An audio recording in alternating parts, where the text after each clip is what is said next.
Vivimos en un mundo que nos enseña a reaccionar, a exigir respuestas inmediatas, a desesperarnos cuando las cosas no salen como esperamos. La impaciencia se ha vuelto normal. Nos irritamos con facilidad, nos frustramos por lo que no podemos controlar y muchas veces descargamos ese enojo en nosotros mismos o en los demás. Pero, ¿y si la paciencia no fuera debilidad? ¿Y si no se tratara de aguantar ni de reprimir lo que sentimos? En las enseñanzas profundas del budismo, la paciencia es vista como una fuerza silenciosa, una cualidad que transforma el sufrimiento desde la raíz.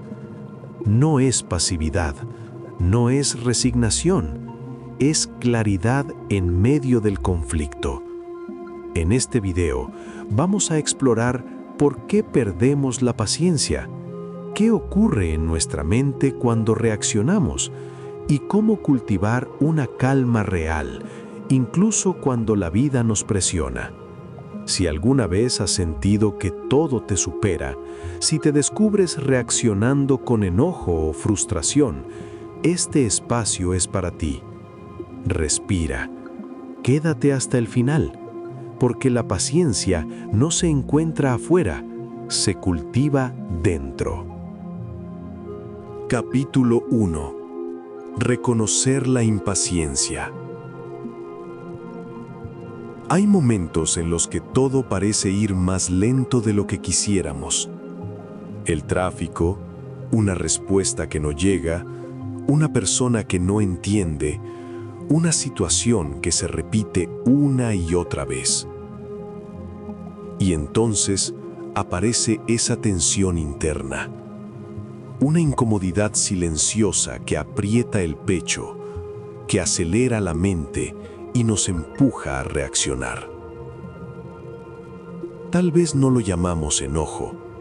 A veces se disfraza de prisa, de exigencia, de cansancio, pero es impaciencia. No surge porque seas una mala persona, surge porque la mente se acostumbra a querer controlar el ritmo de la vida. Cuando la realidad no obedece, algo dentro se resiste. Este es el primer paso, darte cuenta. No luchar contra lo que sientes, no justificarlo, solo observar cómo nace la impaciencia en ti. En ese instante, cuando reconoces la reacción sin juzgarla, ya no estás completamente atrapado en ella. Aquí no vamos a cambiar nada todavía, solo vamos a mirar con honestidad. Porque toda transformación auténtica comienza cuando dejamos de huir de lo que sentimos y nos atrevemos a verlo de frente. Capítulo 2. La raíz del enojo. El enojo no aparece de la nada. Antes de estallar, algo dentro ya estaba resistiendo. En las enseñanzas antiguas, se cuenta que un discípulo preguntó a su maestro por qué se llenaba de ira tan fácilmente. El maestro no respondió con palabras. Tomó un cuenco vacío y lo golpeó con una piedra. El sonido fue fuerte, seco. Luego tomó un cuenco lleno de agua y volvió a golpearlo. Esta vez, el sonido fue suave. El maestro dijo: no es el golpe lo que hace ruido, es lo que llevas dentro. Así ocurre con el enojo. No es la situación, ni la persona, ni el problema. Es la expectativa que llevamos, la necesidad de que la realidad sea distinta. Cuando la vida no obedece, la mente se contrae.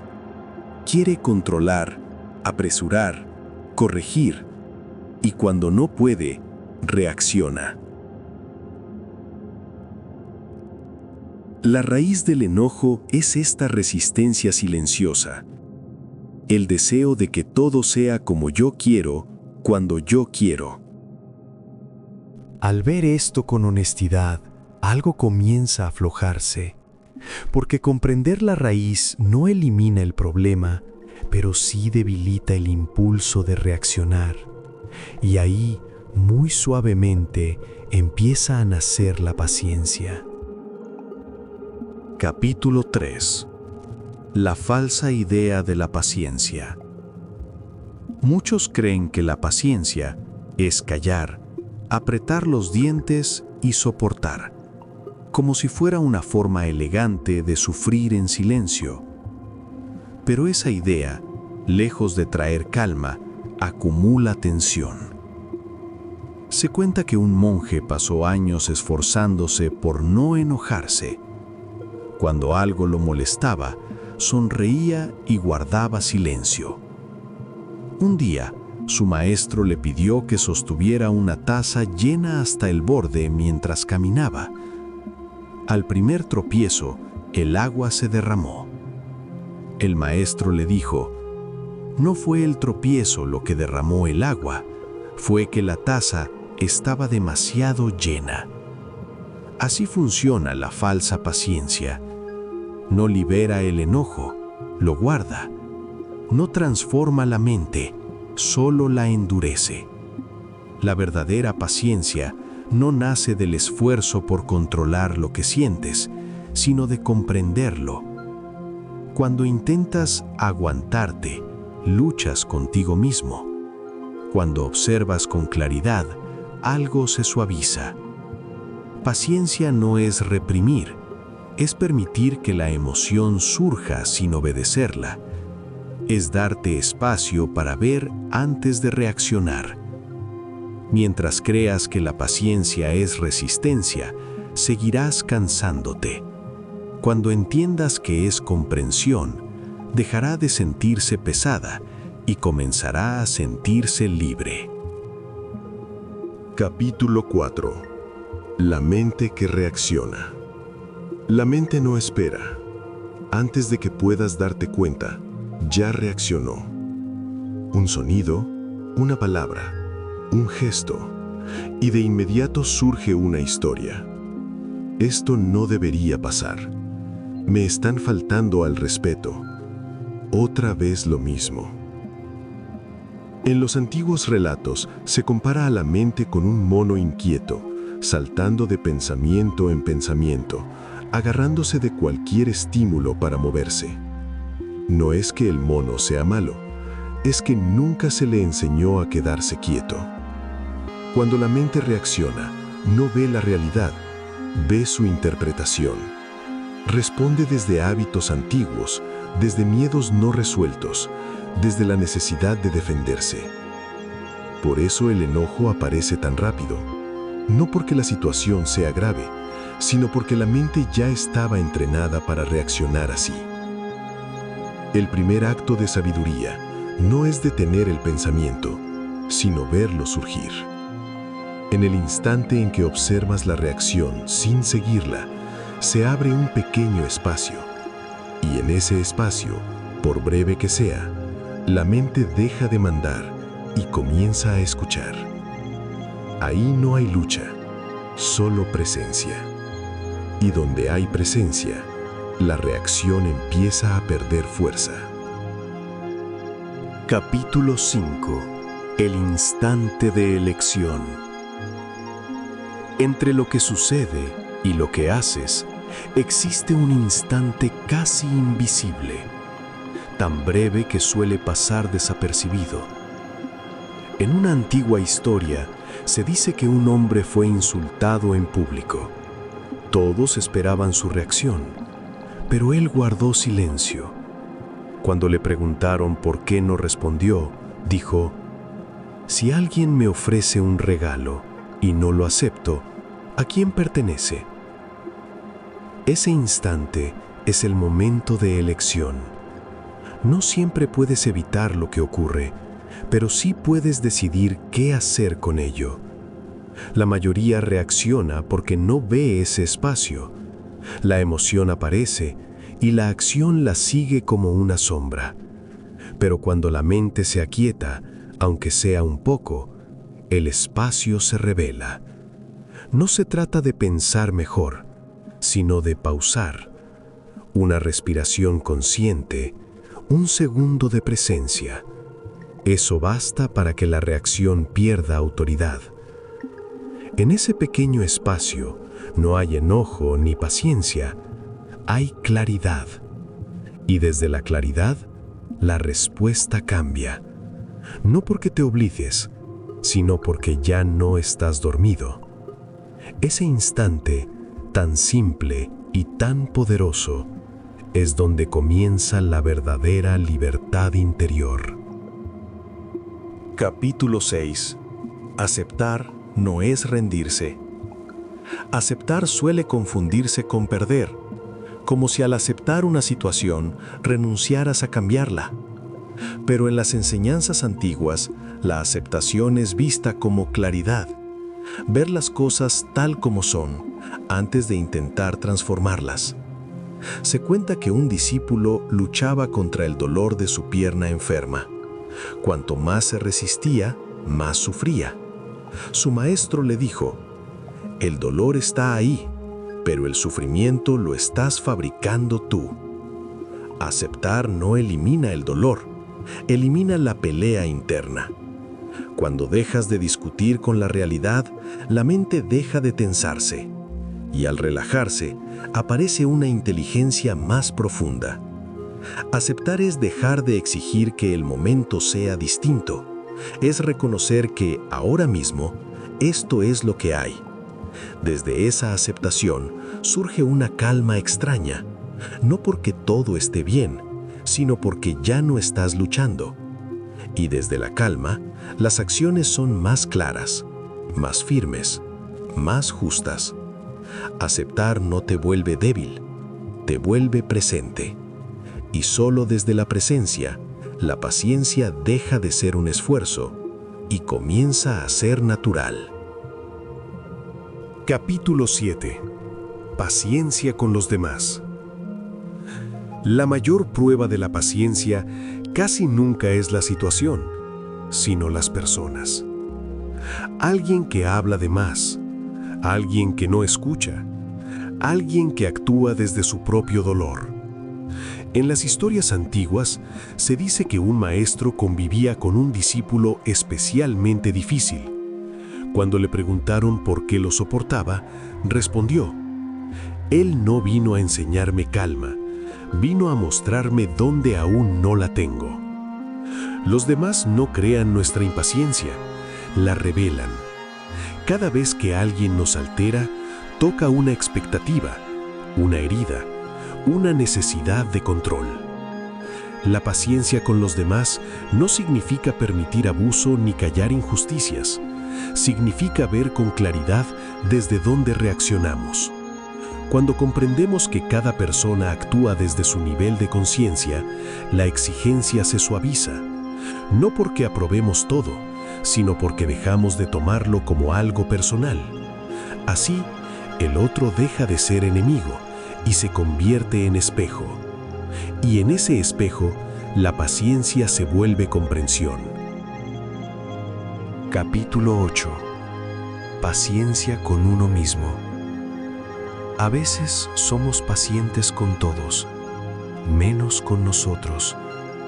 Nos exigimos resultados inmediatos, cambios rápidos, sanación sin tropiezos. En una antigua enseñanza, se habla de un discípulo que se frustraba por no avanzar.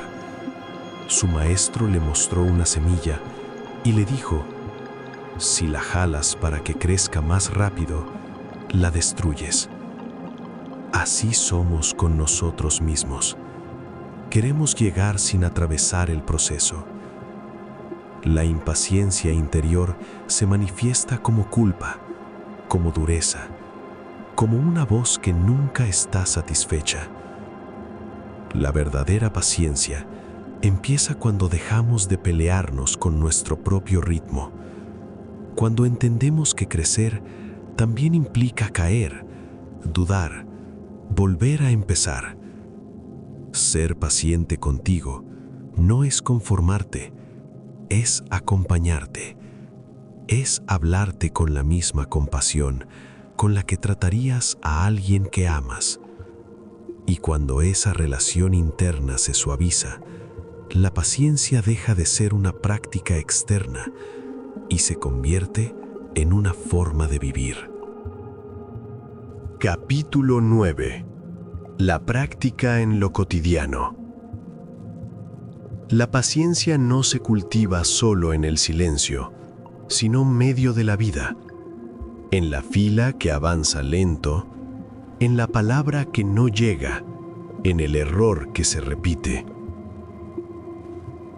Las enseñanzas antiguas dicen que la vida diaria es el verdadero monasterio. No necesitas retirarte del mundo para entrenar la mente. Cada situación es una oportunidad. Cuando algo te incomoda, obsérvalo como una práctica. No preguntes, ¿por qué me pasa esto? Pregúntate, ¿qué está reaccionando en mí? Respira, siente el cuerpo. Reconoce la emoción sin empujarla. No siempre lograrás calma, y está bien. La paciencia no consiste en hacerlo perfecto, sino en volver una y otra vez a la presencia. Así, lo cotidiano deja de ser un obstáculo y se convierte en el camino.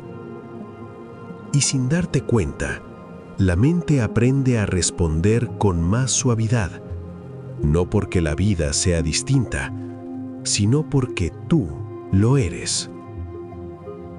Capítulo 10. La paciencia como camino interior. Con el tiempo comprendes algo profundo. La paciencia no es una técnica, es una forma de ver. Cuando la mente deja de resistirse, el enojo pierde su raíz. No porque desaparezcan los problemas, sino porque ya no gobiernan tu interior.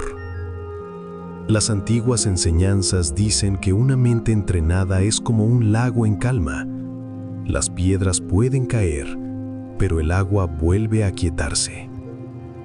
La paciencia transforma el sufrimiento en comprensión, el enojo en claridad, la reacción en sabiduría. No es un destino al que llegas, es un camino que recorres cada día. Y mientras más lo caminas, más libre te vuelves. Libre de reaccionar, libre de pelear con la realidad, libre de cargar con un peso que nunca fue necesario. Ahí, en esa libertad silenciosa, la paz deja de ser un ideal y se convierte en experiencia. Tal vez hoy no puedas cambiar lo que sucede afuera, pero siempre puedes cambiar la forma en que lo habitas. La paciencia no llega de golpe, se cultiva momento a momento cuando eliges observar en lugar de reaccionar. Si este espacio resonó contigo, te invito a seguir caminando juntos. Suscribirte no es solo apoyar el canal, es comprometerte con tu propio proceso interior. Comparte este video con quien sientas que lo necesita. Y recuerda, la raíz del enojo no está en el mundo, está en la resistencia de la mente. Cuando esa resistencia se suelta, la calma aparece. Gracias por estar aquí. Nos encontramos en la próxima perla de sabiduría.